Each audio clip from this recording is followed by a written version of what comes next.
19वीं सदी की शुरुआत में आजादी की लड़ाई अपनी चरम पर पहुंच रही थी। वैसे तो गांधी जी के आंदोलन के तरीके पर लोग चल रहे थे, लेकिन कुछ लोगों को लग रहा था कि विनम्रता से बिना हाथापाई किए सिर्फ आंदोलन करके देश को आजाद नहीं कराया जा सकता है। ऐसे ही कुछ सोच बाल गंगाधर तिलक, बिपिन चंद्र पाल और लाला लाजपत राय का था। इनका सोच अब ये कह रहा था कि शांति और विनती करने से अब काम नहीं चलने वाला है। इन्होंने अंग्रेजों के खिलाफ और समाज में हो रहे गलत प्रथाओं का खुलकर विरोध किया था। तिलक जी ने महाराष्ट्र में लोगों को अपनी संस्कृति को खुलकर जीने के लिए पहली बार गणेश उत्सव में लोगों को एकजुट किया था, जिसमें काफी भीड़ हुई थी। वहीं बिपिन चंद्र पाल ने वो किया था जो उस समय करना पाप माना जाता था, एक विधवा से शादी। इस शादी की वजह से उन्हें अपने परिवार से नाता तोड़ना पड़ा था।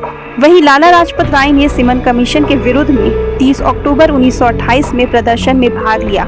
इस प्रदर्शन में अंग्रेजी पुलिस ने सभी प्रदर्शनकारियों पर लाठीचार्ज कर दिया, जिसमें लाला लाजपत राय बुरी तरह से घायल हो गए थे। इसी घायल अवस्था में उन्होंने कहा था, मेरे शरीर पर पड़ी एक एक लाठी ब्रिटिश सरकार के ताबूत में एक एक कील का काम करेगी। इस लाठीचार्ज की वजह से उनकी जान चली गई। उनके आखिरी शब्द सही साबित हुए और तकरीबन 20 साल बाद देश को आजादी मिल गई।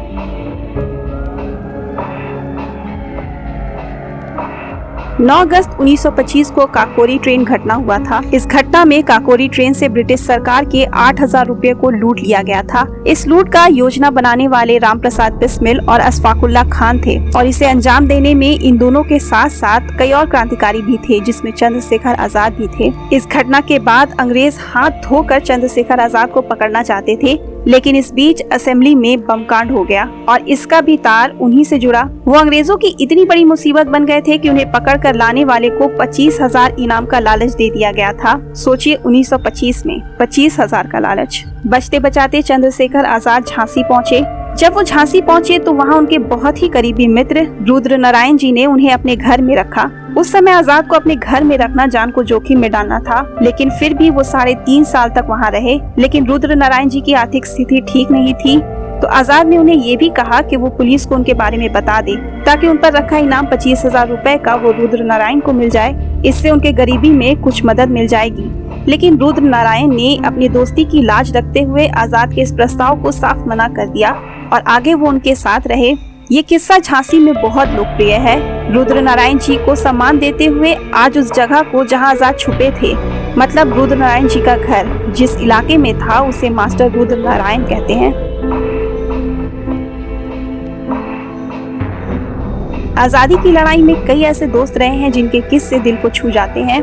ऐसी एक दोस्ती है रामप्रसाद बिस्मिल और अशफाकुल्ला खान की, जो फांसी पर भी साथ चढ़े। काकोरी क्रांति में कई क्रांतिकारियों को गिरफ्तार कर लिया गया था, जिसमें इनमें से एक रामप्रसाद बिस्मिल भी थे, लेकिन अशफाकुल्ला खान वहां से किसी तरह भाग निकले। ये भागना उनके लिए ज्यादा फायदेमंद नहीं निकला, क्योंकि उनके एक दोस्त ने उन्हें धोखे से ब्रिटिश पुलिस के हवाले कर दिया और दोनों दोस्त रामप्रसाद बिस्मिल और अशफाकुल्ला खान जेल के कैदी बन गए। जेल में रहते हुए रामप्रसाद बिस्मिल ने अपनी आत्मकथा यानी बायोग्राफी लिखी थी और इस बायोग्राफी में अपने अच्छे दोस्त अशफाकुल्ला खान के बारे में कुछ इस तरह से लिखा था, हिंदुओं और मुसलमानों के बीच चाहे कितने भी मुद्दे रहे हों, पर फिर भी तुम मेरे पास आर्य समाज के हॉस्टल में आते रहे। तुम्हारे अपने ही लोग तुम्हें काफिर कहते थे, पर तुम्हें सिर्फ हिंदू मुस्लिम की एकता पड़ी थी। मैं जब भी हिंदी में लिखता तो तुम कहते कि मैं उर्दू में भी लिखूं, ताकि मुसलमान भाई भी मेरे विचारों को पढ़कर समझ सके। तुम एक सच्चे मुसलमान और देशभक्त हो। किसी तरह से रामप्रसाद बिस्मिल ने अपनी डायरी को जेल से बाहर भिजवा दिया, नहीं तो अगर ये जेलर के हाथों लग जाता तो वो इसे जला देते या नष्ट कर देते।